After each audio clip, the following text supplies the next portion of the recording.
Good evening, guys. So, in celebration of Memorial Day, I wanted to share with you something that I have never shared before. And that is how to make the infamous green gold or sofrito that has been part of my family staple for many, many generations. And you can go to the store. Yes, you could buy sofrito in a jar, but nothing beats making it yourself.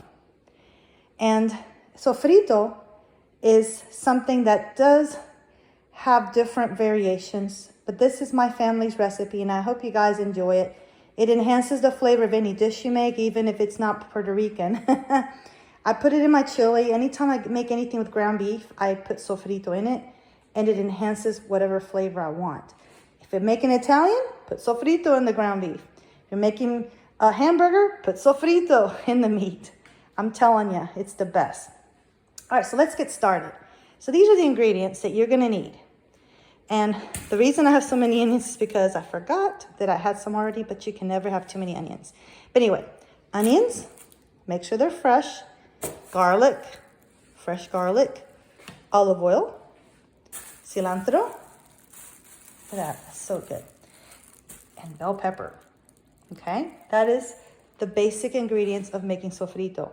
And when you put all of these ingredients together in the blender, you will have this green gold, I called it, green paste that you can add to any meat, stew, sauce, whatever you're making. It'll enhance the flavor, I promise.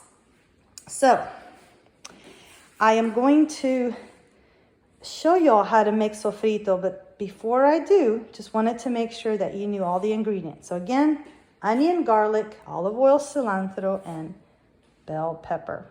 All right.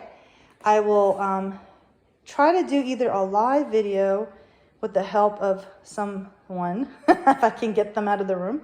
And if not, I will just do the best I can with one hand and I will show you how to make it. See y'all soon. Bye.